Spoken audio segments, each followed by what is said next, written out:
Então, vamos lá. Então, a gente vai falar hoje da terapia de desobstrução da via aérea, né? Do aerobica. A gente vai passar um pouquinho, pessoal, pelas patologias, pela questão da produção do muco, antes de chegar lá na terapia de IOPEP e de desobstrução. Então, quando a gente fala lá da escada mucociliar, né, do muco, dos cílios, né, que o muco reveste as vias aéreas, protege os pulmões, prendendo lá as partículas inaladas, os cílios, que são essas projeções que parecem uns fios de cabelo, né, que batem de maneira coordenada para mover o muco das vias aéreas proximais, de modo que a gente consiga expectorar e que consiga eliminar. Então, isso numa situação normal funciona muito bem e a gente consegue eliminar essa secreção e as partículas que a gente pode ir inalando, né? E aí, quando a gente tem uma doença, existe um impacto lá na produção do muco. Em muitas situações ocorre o quê? A hipersecreção do muco, que é um excesso patológico, né? É uma produção patológica, porque existe aí uma alteração lá nas células caliciformes que vão fazer com que tenha um aumento dessa produção. Então, quando a gente fala lá na DPOC, que causa uma inflamação causada pela fumaça do cigarro, outros irritantes, causam aí uma hiperplasia nessas células que vão aumentar na produção do muco. Na bronquiectasia também. A inflamação frequente causada por infecção também vai estimular o aumento da produção do muco. Além de, na bronquiectasia, a dilatação das vias aéreas, né, também prejudica, faz com que tenha um acúmulo maior desses mucos, prejudica a eliminação, né, dessa secreção. E os cílios também, por causa dessas inflamações, também pode ser danificado e faz com que diminua a sua capacidade de eliminar o muco, tá? E aí, o paciente muitas vezes entra nesse ciclo vicioso do excesso do muco. O excesso do muco cria um ambiente propício, né, para um crescimento bacteriano, que faz com que piore os sintomas. Então, você tem a dificuldade em limpar o muco, excesso de muco, cria uma infecção, uma inflamação, dano da via aérea, e assim você vai nesse ciclo, aumentando a secreção, aumentando a dificuldade de eliminação. E aí, qual que é o impacto negativo, né? Ele vai alterar aí o fluxo e a capacidade de respirar, alterar a função pulmonar, a saúde pulmonar. Então, as infecções respiratórias recorrentes vão aparecer, tem um impacto na qualidade de vida, exacerbações, internações e até a mortalidade. Então, quando a gente olha lá a via aérea saudável, tem o revestimento de muco adequado, mas a via aérea com um calibre normal e uma via aérea com uma hipersecreção, com calibre diminuído, dificultando justamente a passagem do ar, dificultando o fluxo de ar. E aí, quando a gente vai lá para o DPOC, né, para a doença pulmonar obstrutiva crônica, é uma doença, em grande parte, né, causada pelo tabagismo e caracterizada pelos sintomas respiratórios crônicos, então a dispneia, a tosse, a produção de secreção, devido a essas anormalidades, que pode ser, né, tanto por causa também, o paciente pode ter uma bronquite crônica, pode ter um enfisema pulmonar ou ter as duas patologias aí sobrepostas, né? E essa obstrução persistente, progressiva, faz com que atrapalha aí o fluxo aéreo e aumenta a gravidade das exacerbações, das internações. E aí, nesse caso, como eu comentei, muitos pacientes têm a bronquite crônica associada ao enfisema. Então, quando a gente olha lá na bronquite crônica, é uma alteração mais ali na via aérea, né, nos brônquios, que causam um inchaço, um estreitamento, que bloqueia aí a passagem do ar, dificulta a passagem do ar. No enfisema, a gente tem uma alteração mais a nível dos alvéolos, que estão danificados, que perderam aquela elasticidade, prejudicando, aí dificultando a troca de ar, e a gente tem também um aprisionamento de ar, né, por causa dessa alteração, desse dano causado no alvéolo.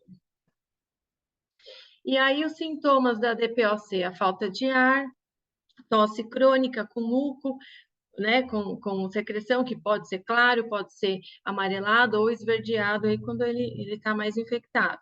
Chiado, sensação de aperto no peito, infecções respiratórias frequentes, falta de energia, perda de peso já nos casos mais avançados, né, quando eles já estão em grau mais avançado da doença, também perda de peso.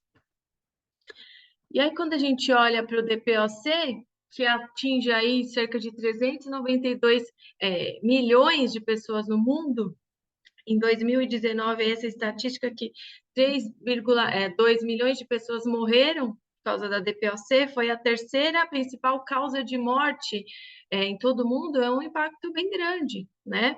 Quando a gente vai para o Brasil, é a quinta causa de morte entre todas as idades, a quinta maior causa de internação no SUS entre pacientes maiores de 40 anos e responsável por mais de 200 mil hospitalizações no SUS anualmente. Imagina o impacto, né, econômico que essa doença traz. E a nossa maior dificuldade com essa doença é o quê? É o diagnóstico, né? Hoje tem muito pouco diagnóstico, falta ainda diagnóstico no Brasil, e é uma coisa que a gente tem que. Muitas pessoas são tratadas, tem pneumonia interna, tem várias crises, mas não recebem o diagnóstico e o acompanhamento adequado. Uma travadinha aqui, né?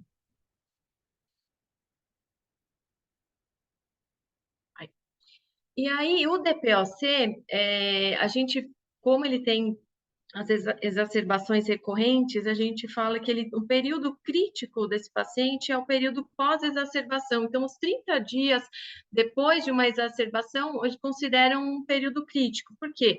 Durante a exacerbação, ele já tem esse comprometimento das vias aéreas causado aí pela inflamação, pelo acúmulo de secreção, pela hiperinsuflação. Depois da exacerbação, esses fatores continuam a atrapalhar a mecânica ventilatória e a função, né, levando aí um comprometimento prolongado. E se a gente demorar para fazer com que ele recupere dessa exacerbação, ou seja, passar de 30 dias para ter um atendimento bem personalizado, um acompanhamento próximo desse paciente, ele tem grande chance de, nesse período de 30 dias, reinternar, tá? E essas exacerbações vão ficando cada vez mais recorrentes, né? Ele dá um passo para frente, tem uma exacerbação, piora, dá 10 passos para trás, aí anda uns 2 passinhos para frente, mas daqui a pouco piora de novo. Então, por isso que é muito importante, depois dessas exacerbações, a gente acompanhar.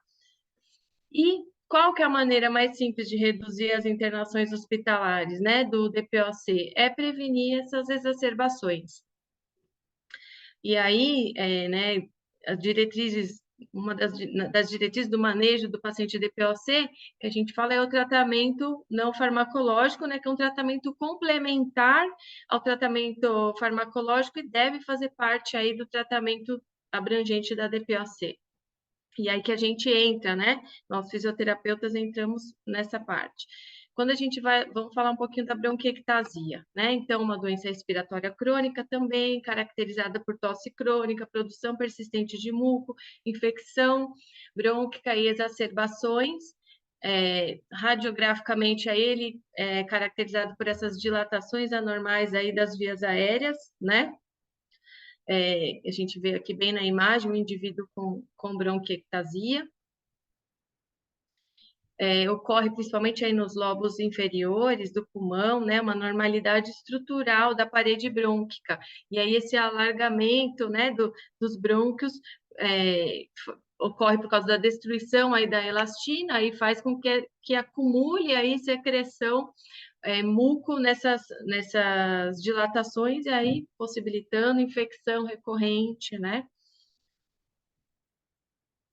Também, terceira doença respiratória crônica mais comum das vias aéreas, né, das vias respiratórias. A incidência da bronquiectasia tem aumentado, né?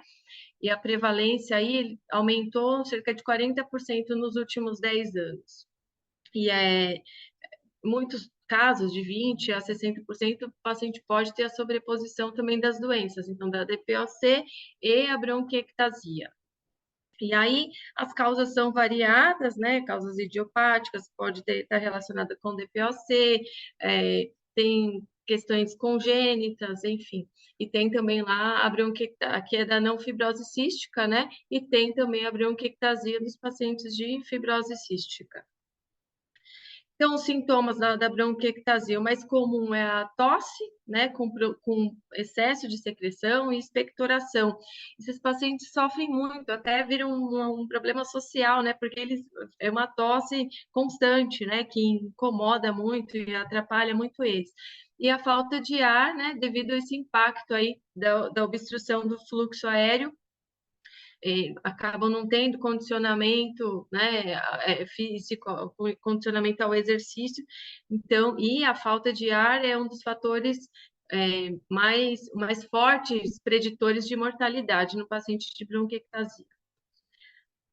Então, pacientes que têm DPOC com a presença de bronquiectasia, então ele tem uma pior obstrução do fluxo de ar, ele tem mais infecção, ele aumenta aí 43% o risco de ter exacerbação, né, quando ele tem as duas patologias, além do aumento do risco de mortalidade quando tem as duas patologias associadas, né? E aí, a bronquiectasia também tem as suas exacerbações, então são eventos importantes, né, na bronquiectasia. Se a gente for olhar lá, 50% dos pacientes com bronquiectasia apresentam pelo menos 2 exacerbações por ano. E 1/3 aí dos pacientes precisam de pelo menos, aí passam por pelo menos uma hospitalização ao ano devido a essas exacerbações. E, mais uma vez, as exacerbações estão associadas ao aumento de risco de morte, né, a mortalidade. Então, assim como na DPOC, a redução das exacerbações é um dos principais objetivos do manejo clínico desses pacientes, tá? E o impacto aí que a gente vê nesse estudo, né, das exacerbações. Então, quanto mais exacerbações, quando a gente olha aqui nessa linha vermelha, pacientes que tiveram mais de 3 exacerbações no ano, como a vida deles, né, a mortalidade aumenta, né? Então, é um impacto bastante importante. E aí a gente tem a fibrose cística, que é uma doença rara, né? No Brasil, hoje, tem cerca de 6 mil pacientes. A fibrose cística também, né? Uma patologia por uma alteração genética. Existe uma alteração aí na umidificação, na fluidificação do muco. Então, esse paciente se caracteriza pelo acúmulo de secreção, aquela secreção difícil de expectorar e também combina com infecções recorrentes, exacerbações, internações, e aí, em casos lá avançados, a necessidade de transplante pulmonar, oxigenoterapia, tá? E aí, agora a gente entra, então, para falar um pouquinho, entendemos aí, passamos um pouquinho pelas patologias, a gente entra para falar sobre a terapia de desobstrução de vias aéreas. Então, lá dentro do tratamento não farmacológico, que é para esses pacientes, é o quê? O DPOC ou qualquer outra doença pulmonar, parar de fumar, que ele seja, né, orientado, educado e consiga fazer a gestão da sua doença, né, da parte de medicação, atividade física, entram lá os programas de reabilitação pulmonar, e entra a terapia de desobstrução das vias aéreas, suporte nutricional, vacinação e, em alguns casos, a oxigenoterapia também. Então, a gente está ali na terapia de desobstrução, dentro da terapia não farmacológica.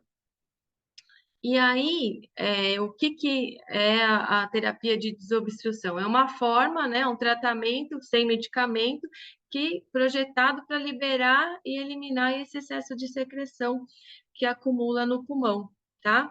Mobiliza essa secreção para as vias aéreas mais centrais, onde a gente pode expectorar. E existem vários métodos que a gente pode usar. O PEP, o OPEP, que é a pressão expiratória positiva oscilante, técnica do ciclo ativo de respiração, drenagem autogênica, outras técnicas de fisioterapia, oscilação lá, também os coletes, né, que fazem oscilação, o veste, ou de oscilação, vibração, né, de alta frequência, torácica de alta frequência.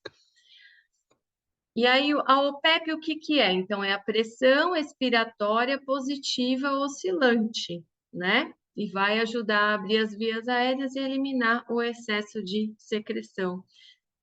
E aí está o aerobica. E o que que a OPEP vai fazer? Então, a pressão expiratória positiva, a OPEP, vai produzir um diferencial de pressão que expande as vias aéreas, previne e ajuda a reverter atelectasias, reduz aí o aprisionamento de ar quando a gente, através dos canais colaterais de ventilação, né? Tem nessa imagem aqui tem um tampão aí de secreção, e pelo canal de ventilação colateral a gente consegue ventilar esse alvéolo e fazer com que auxilie na remoção desse tampão aí de secreção. As oscilações, através dessas rajadas curtas, né, de aumento do fluxo do ar expiratório, a gente cria força de cisalhamento para atuar nas propriedades do muco. Então, para diminuir essas propriedades viscoelásticas do muco, facilitando aí a mobilização e habilitando a eliminação através da tosse. Então, aí a OPEP agindo, né? Antes do uso do dispositivo, uma via aérea colapsada, cheia de secreção, obstruída. Depois do uso, a via aérea começa a abrir e essa secreção vai soltando, vai se deslocando para a via aérea mais superior para ser eliminada pela tosse, e esse fluxo de ar é melhorado. Além de melhorar o fluxo de ar, por exemplo, o paciente vai fazer uma medicação inalatória, vai fazer uma inalação, você também tem o benefício de ajudar a absorção dessa medicação. Aqui tem, eu vou passar um videozinho, tá em inglês, eu não sei se vocês estão ouvindo o áudio. Não está passando áudio, não. Não? Não. Bom, eu vou explicar para vocês. Aí mostrando a oscilação, né? E deslocando a secreção e abrindo aí essa via aérea. É assim que o OPEP vai agir.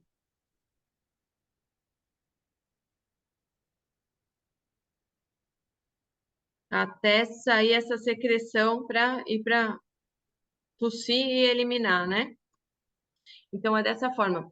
Deixa eu ver, tem alguma forma, será que depois tem um outro áudio que eu quero que eles ouçam? Será que tem alguma outra forma que eu possa compartilhar esse Às áudio? vezes é a forma com que cola. Vê depois se está ligado a. Você está com um fone? Tô, É porque o que que acontece? Mas você está no computador. tô. Na hora que você for colocar o vídeo, o que que Hum, acontece? Se você tirar o fone, na hora que hum. sair o som do vídeo na caixinha do computador, aí a gente vai Ah, conseguir escutar. tá. Eu vou tentar. Quando tiver com o fone, aí o áudio não sai pela caixinha, então a gente não escuta. Ah, então é isso. Já tô craque nessa parte do. Você tá craque, né? Ai, que bom que tem gente que manja tudo de tecnologia. Depois vai ter uns áudios, eu vou Só tentar. tira o fone, que aí, Tá, quando desabilita o fone, que aí vai sair pela caixinha do computador e a gente vai perfeito. escutar. Perfeito. Então, aqui o Aerobica, né, que é um dispositivo de OPEP. Falando um pouquinho mais do Aerobica, pessoal, é um dispositivo canadense, tá?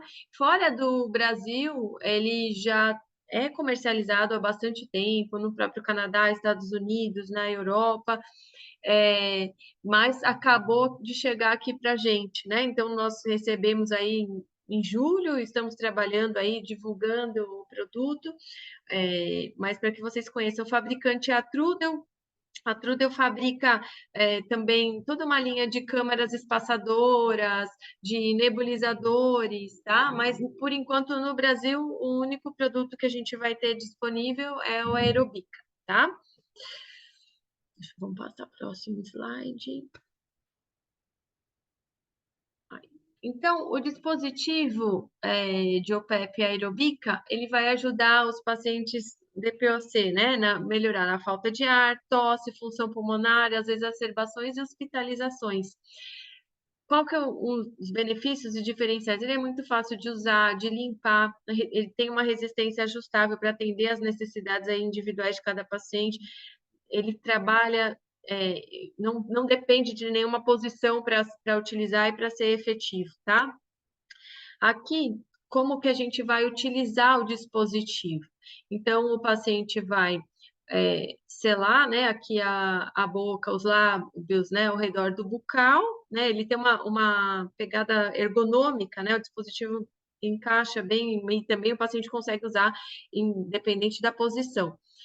Vai inspirar, sustentar aí 2 a 3 segundos e expirar ativamente devagar, né, sem fazer muita força, e vai repetir esse processo por 10 respirações. Depois de 10 respirações, a gente pede para executar um Huffing e ver se tá úmido, se tem secreção aí presente na via aérea, tosse. Não tem secreção? Mais 10 ciclos, mais 10 respirações. Tem secreção? Tosse, expectório. Não tem ainda? Mais 10 respirações. E a orientação é o quê? Que ele faça esse ciclo de 10 em 10 respirações, de 10 a 20 minutos, 2 vezes ao dia, tá? Num paciente que está infectado, agudizado, ele pode fazer até 4 vezes ao dia. No dispositivo, a gente consegue graduar a resistência, tá? Então, a orientação é o quê? Que a gente inicie na resistência intermediária, que é essa resistência 3. E como que eu sei, Mariana, como que eu sei qual que é a resistência ideal para o meu paciente? A resistência tem que ser definida de modo que o tempo da expiração dure de 3 a 4 vezes mais do que a inspiração. Então, se eu coloquei no 3, o paciente está conseguindo expirar num tempo de 3 a 4 vezes maior do que a inspiração, tá ok. Se ele tiver inspirando, fazendo muita força para expirar, numa expiração muito curta, opa, essa resistência está forte. Volto lá para diminua essa resistência. Se ele tiver fazendo também muita força para expirar, e assim, você vendo que está uma expiração muito prolongada, barulhenta, está muito fraco. Posso aumentar um pouquinho a resistência, tá? Aqui é a carinha do dispositivo, né? Então, ele tem aqui o bucal, esse bucal é removível, ele desmonta inteirinho. Tá vendo dessa imagem aqui do lado? O dispositivo desmonta inteirinho, é muito simples de desmontar e montar, não tem como o paciente, se o paciente encaixar do lado errado, ele não encaixa, então não tem como ele se confundir, o manuseio é muito simples. Aqui, nesse bucal, a gente consegue retirar para, por exemplo, conectar numa traqueostomia, é possível, a gente consegue conectar numa máscara, até para fazer higiene de vias aéreas superiores, porque essa oscilação ajuda também a soltar, tá? Nessa parte posterior aqui, a gente tem um conector para pôr um nebulizador, então o paciente consegue fazer associada a nebulização, tá? Aqui no meio tem essa válvula unidirecional, né? Porque o paciente inspira e expira através do dispositivo, essa válvula direcional que vai abrir e fechar, né, conforme ele inspira e expira. Tem as portas de exalação. Então, um produto leve, ergonômico e se adapta facilmente aí à mão e como não depende de uma posição fixa, pacientes que têm alguma limitação de mobilidade também vão se beneficiar. Aqui, por dentro, como que ele funciona? Então, na inspiração, lembra daquela válvula unidirecional lá que eu mostrei? Na inspiração, ela abre, o paciente inspira normalmente, a válvula aqui está fechada, essa da exalação, ele inspira e na hora que ele for expirar, fecha a válvula da inspiração, abre a da expiração e ele vai fazer esse caminho aqui que passa por essa paleta, né? Como se fosse, parece um catavento, uma paleta que faz essa movimentação e que vai fazer a oscilação, tá? E aí a configuração de resistência. Então, lembra que eu falei que a gente começa na resistência 3 para ver como que vai ser o tempo ins e ex do paciente. Ah, Mariana, o 5 é melhor? Não, maior não necessariamente significa que é o melhor para aquele paciente. Muitas vezes os pacientes querem se desafiar. Não, eu estou bem, eu vou aumentar. Aumenta a resistência e não faz um tempo adequado. E o que que a gente quer? O que que mais faz remover secreção? É um fluxo expiratório. Então, se a gente tiver um tempo expiratório adequado, a gente vai ter muito mais eficiência. Melhor usar menos resistência e ter um fluxo expiratório adequado do que você usar mais resistência, o resultado vai ser pior, tá? Aqui eu vou então tirar meu fone para ver se vocês conseguem ouvir esses áudios, mas senão depois eu dou um jeito de compartilhar com vocês, tá?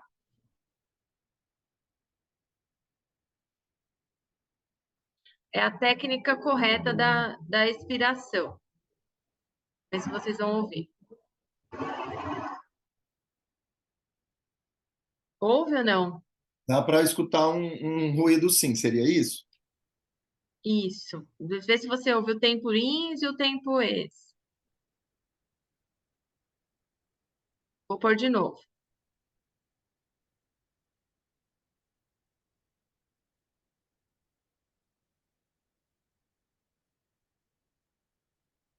Não sei se vocês ouviram. Não Vamos pôr deu, uma. é, Ouviu? não deu para escutar. Não? Deixa eu ver se eu consigo tirar o meu, desconectar o meu. Eu não vou conseguir desconectar o meu fone. Mas no final eu tento desconectar o fone e volto aqui para vocês, tá, gente? Pode ser? Pode, Eu, sem problema. no final eu desconecto o meu fone e volto. Então, outra diferencial do dispositivo, a gente pode usar ele simultaneamente com o nebulizador, né? Então, qual que é a vantagem de usar com o nebulizador? O paciente consegue ganhar tempo. Então, você pega um paciente de fibrose cística que faz inalação, faz fisioterapia respiratória, faz uma série de coisas, ele ganha tempo fazendo as duas coisas juntos, tá bom? Eu comentei que o uso é independente da posição, né? Então, a gente pode utilizar ele deitado, pode virar esse bucal e usar da forma com que o paciente achar mais fácil. Passando aqui para a higienização. Então, qual que é a orientação? O paciente desmonta o dispositivo, lava, pode lavar com água morna e sabão, pode deixar um pouquinho lá de molho, não pode ser o detergente neutro, tá? Enxágua e seca na sombra. Pode usar também a máquina de lavar, colocar ele na máquina de lavar louça, ele é isento de BPA, tá? E a limpeza adequada e regular desse dispositivo facilita, é importante para que ele funcione corretamente. Existe também um protocolo de desinfecção, então depois que o paciente desmontou, higienizou lá com água e detergente, pode utilizar ele nesses esterilizadores elétricos, pode ferver por 5 minutinhos, desde que a gente proteja aí o fundo para que ele não encoste no fundo da panela. Pode utilizar esses sacos de esterilização para micro-ondas. Também é possível utilizar o álcool 70%, deixar de molho aí por 5 minutinhos, peróxido de hidrogênio de molho 30 minutinhos e uma solução sanitária também é possível, tá?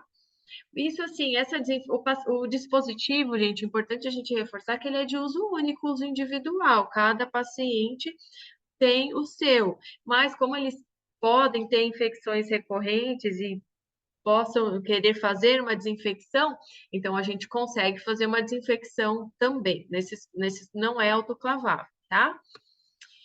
Vida útil aí do dispositivo, né? O fabricante coloca como 12 meses para garantir aí um desempenho ideal do dispositivo, mas a gente sabe que esses dispositivos duram aí muito mais, né?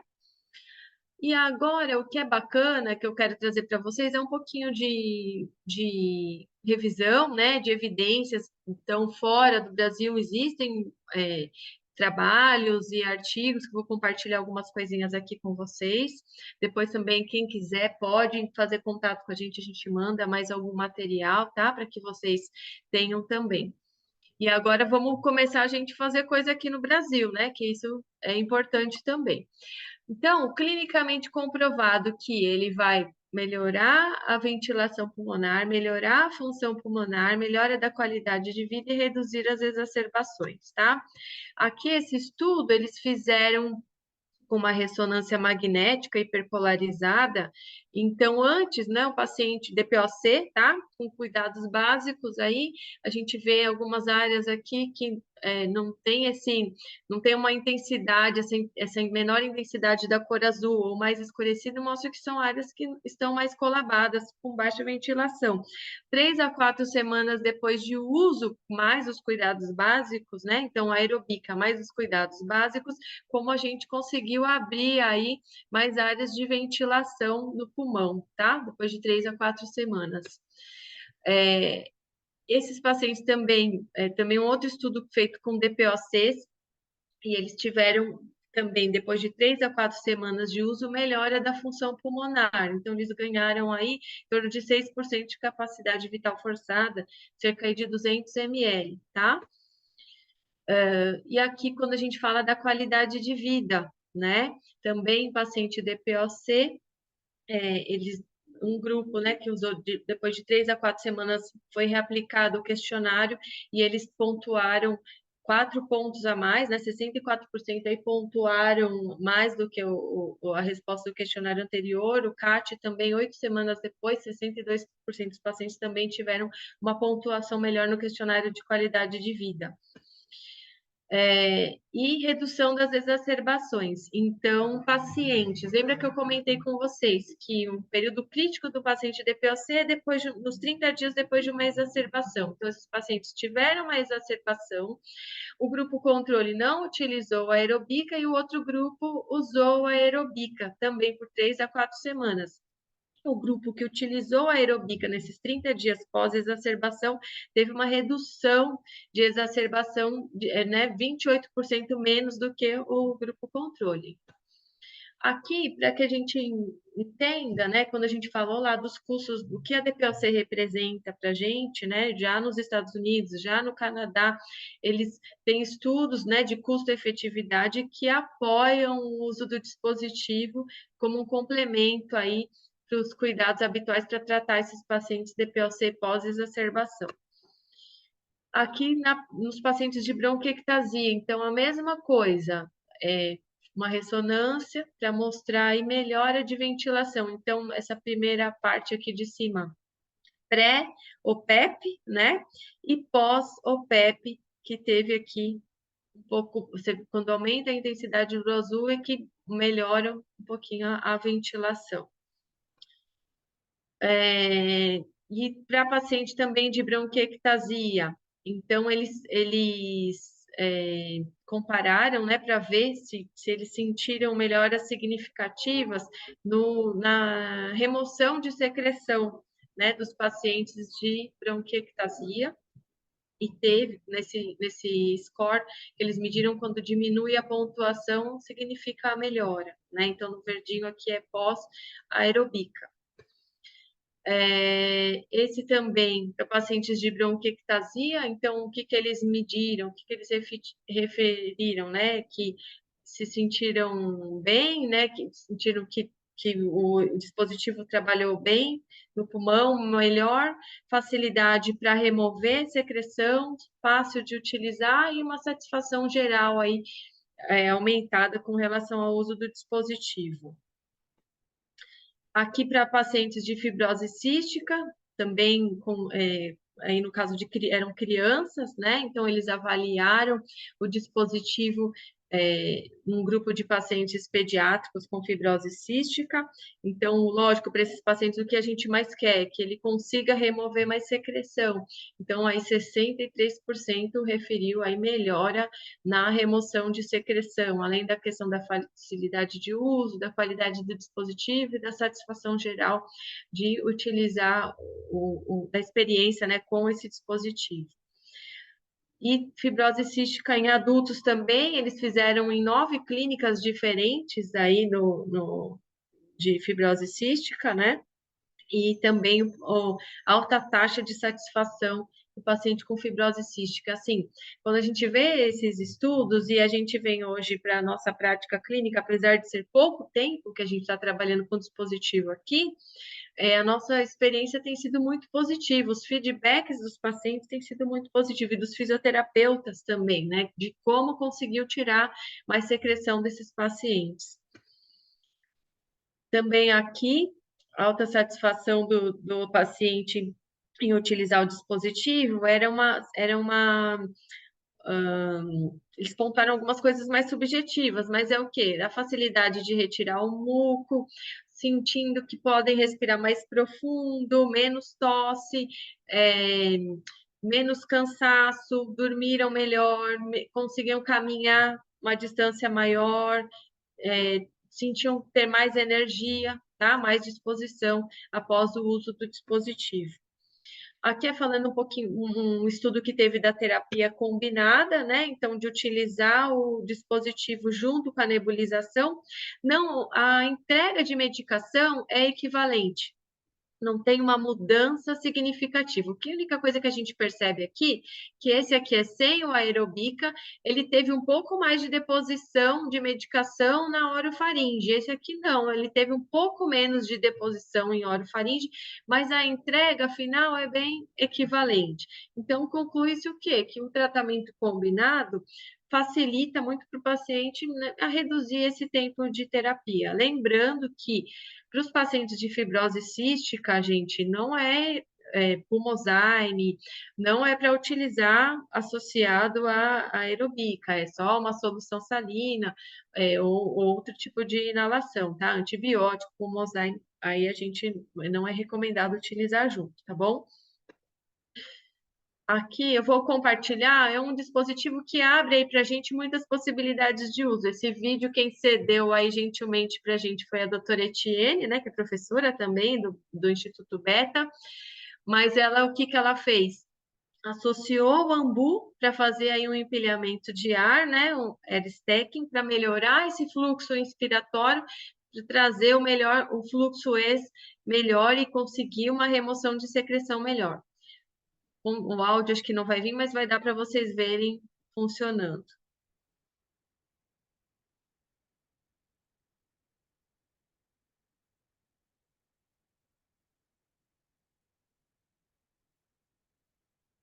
Então, o dispositivo traz essa versatilidade de uso. Então, da gente usar com uma máscara, da gente usar associado a um ambu, fazer um empilhamento de ar, utilizar numa traqueostomia.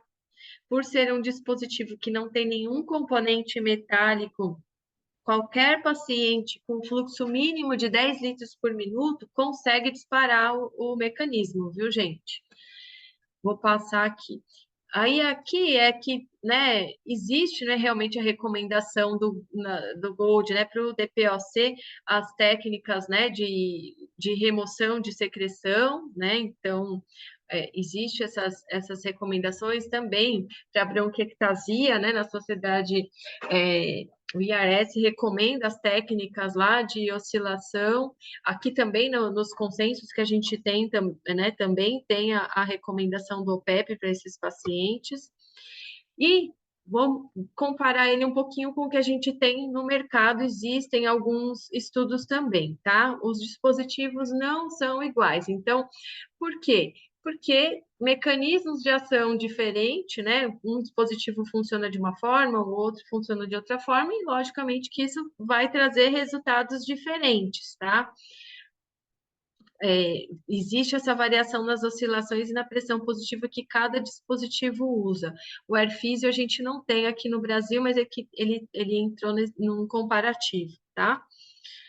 Então, aqui, quando a gente olha os dispositivos, então, a gente já mostrou lá o mecanismo de ação do aerobica, ele não tem nada metálico, é isso que eu falei para vocês, então, o paciente consegue gerar o mecanismo com baixo fluxo, o paciente com fraqueza muscular mesmo consegue gerar, e não depende de posição. Aqui, quando a gente tem uma esfera metálica e também eu dependo da posição de uso para que eu tenha uma efetividade. Aqui eu também tenho componente magnético, componente metálico, que também pode influenciar, tá? E aí tem esse artigo, esse estudo, então, que eles compararam os dispositivos, né?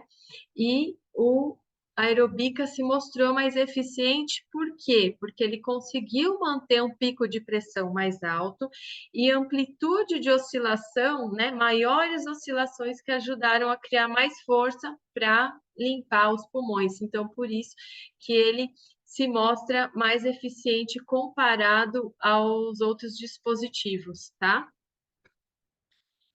Aqui também é um comparativo, tá? Entre dispositivos, pacientes DPOC, comparando lá pacientes que agudizaram e no pós-agudização, eles mediram as readmissões desses pacientes em 30 dias e até 12 meses, seguiram esses pacientes até 12 meses. Então, em 30 dias, o grupo que usou a aerobica teve menos reinternação, readmissão, e isso se manteve depois nos 12 meses também, tá? Aqui é comparando o OPEP com o PEP, tá? E também vendo hospitalização de pacientes com DPOC, ele também mostra uma diferença significativa. E outro campo que a gente pode atuar com a aerobica é em pós-operatório, né? Dentro do hospital, no pós-operatório. Logicamente que a gente tem essa limitação para alguns centros, porque é um dispositivo de uso único, uso individual, né? Mas muitos hospitais, os grandes hospitais conseguem colocar isso, né? É um trabalho aí que a gente vai fazendo aos pouquinhos para que já começamos a testar em alguns hospitais, o resultado até tem sido positivo, mas que a gente consiga depois trabalhar também para que possa ter a cobrança por esse dispositivo para o paciente, né? Mas falando aqui das complicações pulmonares pós-operatórias, né, que é uma parte significativa de risco de cirurgia. A incidência aí pode variar de 5 a 70%. Quais são as principais complicações pós-operatórias? A telectasia, pneumonia, uma parada respiratória, uma exacerbação de doença pulmonar crônica, né? A telectasia é um efeito muito comum, né, nos pós-operatórios, por acúmulo aí de secreção, né? Então, a prevenção e o manejo da telectasia é vital para a gente minimizar aí essas complicações, né? Porque, principalmente os pacientes lá, um paciente que é tabagista, tem uma história de DPOC, um paciente com insuficiência cardíaca, ou que infecta, ele já tem aí esse aumento do excesso, o excesso de muco, né? E aí junta lá num pós-operatório, tosse ineficaz, um mau controle da dor, uma má função ciliar, às vezes uma função prejudicada do diafragma, fraqueza muscular, a gente diminui lá a eliminação, então aumenta muito o risco das complicações pós-operatórias. E aí a gente, além de outras técnicas que a gente pode utilizar, né, da fisioterapia no pós-operatório, a gente também pode incluir o dispositivo de OPEP, né? E aí aqui tem esse estudo dos pacientes que utilizaram aí o PEP no pós-operatório. Então, o que mostrou? Menos reinternações, 39% de redução comparado ao grupo controle que não usou o dispositivo no pós-operatório, e outros pacientes com tempo de permanência reduzido. Isso significa economia, né? Economia para o hospital. Tempo de permanência internado, 52%, tá? Do paciente que usou o dispositivo comparado ao grupo controle. Então, todos esses resultados, né, sugerem aí a adição do aerobica nesse ambiente aí no pós-operatório, tá? Gente, é isso que eu queria passar para vocês. Eu vi que tem mensagens aqui, eu vou entrar no chat para a gente começar a responder as perguntas para vocês.